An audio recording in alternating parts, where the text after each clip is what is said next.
What's going on, people? I'm back with a new video, and you read the title correctly. The car behind me is a CLA45s, and we bought it crashed.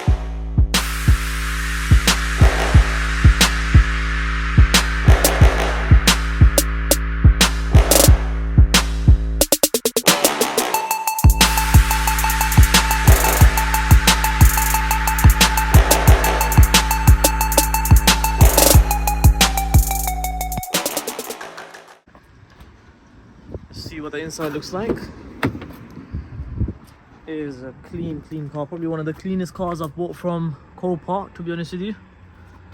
Look at that, the bigger screens, beautiful steering wheel, beautiful. I think this is one of the only steering wheels I like over the R8, the Lamborghini steering wheels. Speaking of Lamborghini, there's one right there.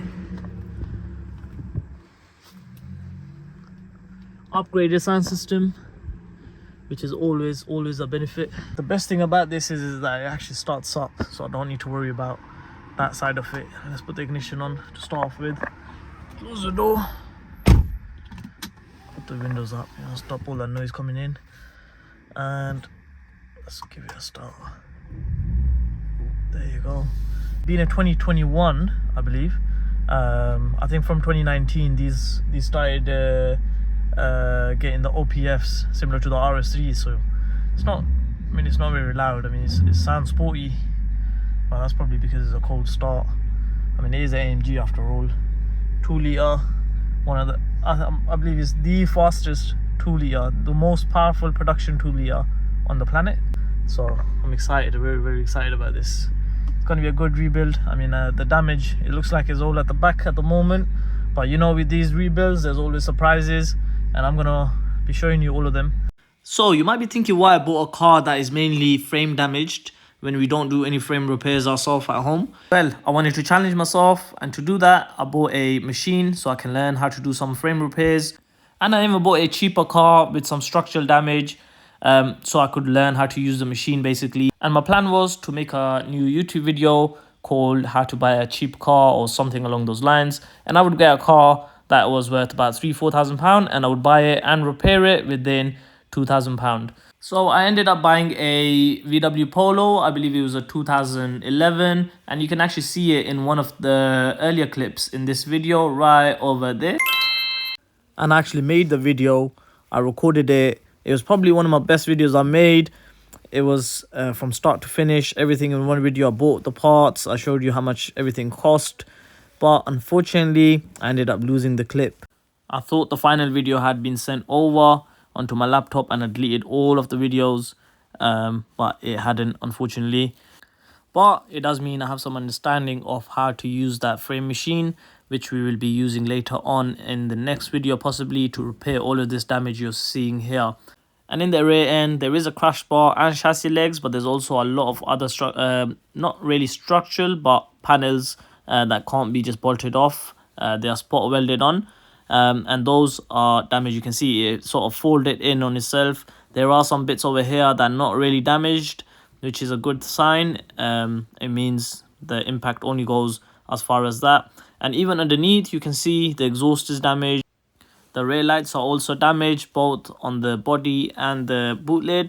The boot lid itself is damaged as well, along with the hinges. You can see here, I won't be able to close the boot lid properly. There's a massive gap. It's mainly because of the hinges. The boot lid itself is obviously damaged from the back, but the actual alignment is mainly because of the hinges. So to start off with, before taking the bumper off, we're going to take the lights off the actual body. To take the lights off, we should be able to get some access from behind. Take these trim pieces off, take these carpet pieces off, and we'll get to the lights. Got an 8mm deep socket here. Don't want to lose the nut.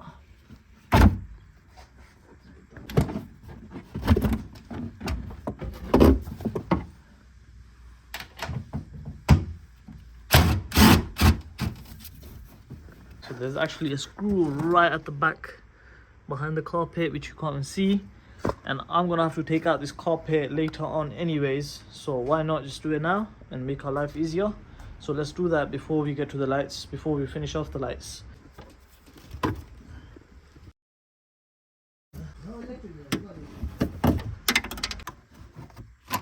Yeah, just like that. That looks like a T30 to me. Not a T30. Alright, let's put these to the side.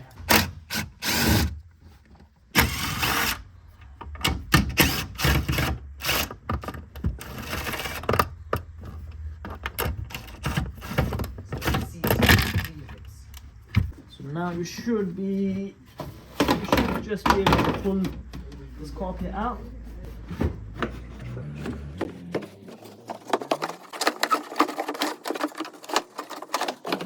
That's the first carpet piece that is out.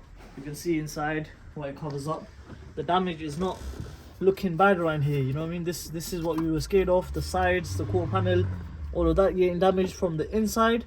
But I mean, it's not looking bad at all. It looks like the majority of the impact was taken by this middle piece over here. Looking at this damage for a second, I've come to a theory. Initially I thought the car was rear-ended, but looking at it a bit closely, a very common occurrence in automatic cars is when someone slams the accelerator instead of the brake. They must have been parked in front of a bollard, a small lamppost or something, and they slammed onto the accelerator and they ran into the bollard, and then the bollard fell over and they ran over it. That's where the undercarriage damage came from, and that's why the damage is only in the center. Okay, listen to my theory. Someone rear-ended this car, so the previous owner of this car, please can you contact us? Tell me this, if they rear-ended it, why did they only go in from underneath and not the side? Because basically when they rear-ended it, the other car, like a truck or something, went underneath it. The truck went underneath the car. The car's going to go underneath the truck. Alright guys, make sure you let us know what your theory is on how this car was damaged, and tell us who you think was right. We all know the answer. There's no damage on the other side as well. That solidifies my theory. You know what, for a second my heart completely dropped. I thought this was all damaged, but it's not. It's just a wrinkly piece of insulation or something of the sort. If that was damaged, that would have made this job a lot longer. We'd have to take out the quarter panels, and I don't know what we would have done, to be honest with you. But yeah, it would have been, I can imagine it would have been a headache. At the moment, the damage is still the center mainly.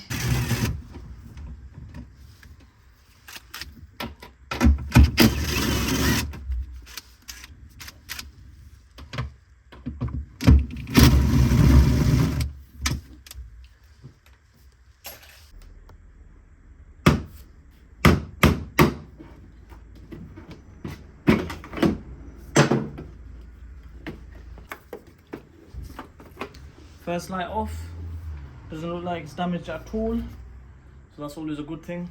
Let's put this to the side. This side is being a bit difficult. It doesn't want to come out, so you know what, a soft hammer has to come out and deal with it. I'm just gonna give it a little tap on the actual screw, the screw head on the back side. So yeah,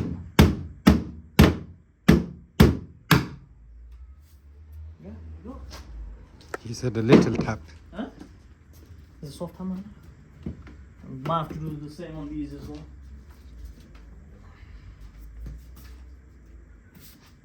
There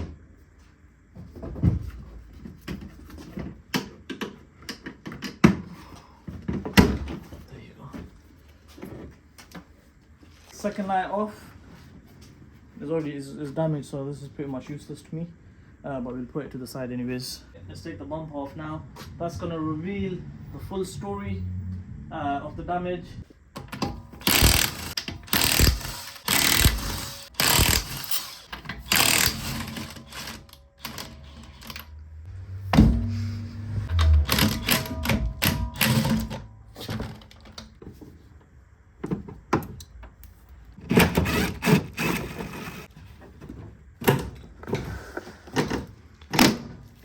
Oopsie daisy. It's alright, nothing that we can't fix. That's one side of the bumper off.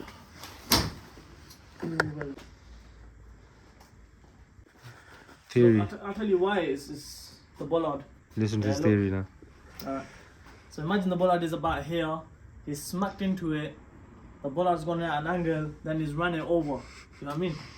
it's too late. All the damage is You done. should work for accident No, I'll tell you why. Because none of the bumper is actually damaged from the top.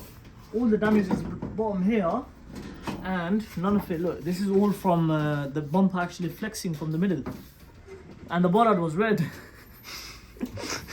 Okay. I mean, We come to a conclusion. The bollard. Listen, I'm telling you, this had an accident. All right, let me tell you this. So yeah? please, this owner needs to come forward. We need to know the story of this.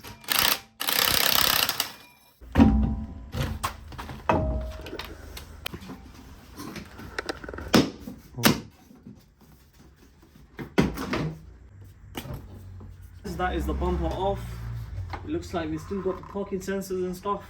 There's not a lot to the rear bumpers, fortunately, so we should be able to pick this up quite cheap, especially because we've got the sensors, the wiring harness, all of that. Any little bits and bobs, we'll probably get it with the bumper. But yeah, that's the main thing off. Now let's look at the damage. Alright, first thing first, the crash bar, not a shocker, is going to be the first thing damaged. Doesn't matter if it's the front end or if it's a rear end, it's gonna get damaged. This is designed to take all of the hit. After that, this obviously rear tub over here, this is all bumped and bruised. Let's take a look underneath. All right, underneath, that's where the majority of the damage is. You can see the exhaust is damaged. I don't know what happened there, but they've clearly cut it off. Probably was banging up against something. I think that part goes into the diffuser. The actual tips are probably on that, which obviously we don't have with this car. The back box of this is damaged. It looks like it is damaged from a couple of areas, so we'll probably end up replacing the whole catback. I don't know if we are gonna upgrade it yet or not, but that is to come in future videos. The heat shield, another thing that is damaged, something we're not gonna do at the moment. We'll have to drop off this whole catback, take off this heat shield, and then we can look at these panels and exactly how we're going to deal with them. Good thing is a lot of the side ones are not really damaged, so we can get away with these. It's only the center panels that we'll have to replace, so we'll have to pull out. Let's see what the best course of action is, and then we'll go from there. And that is the end of the video, guys. Thank you very much for watching. Make sure you tune in to the next part. That is when we're going to start repairing this car. Obviously this was just showing you the car itself and then looking at the damage. But in the next video, we are going to start obviously looking at what the next steps are. So yeah, so make sure you tune in. Thank you for watching this video. Make sure you like, comment, subscribe, and I'll see you guys on the next one.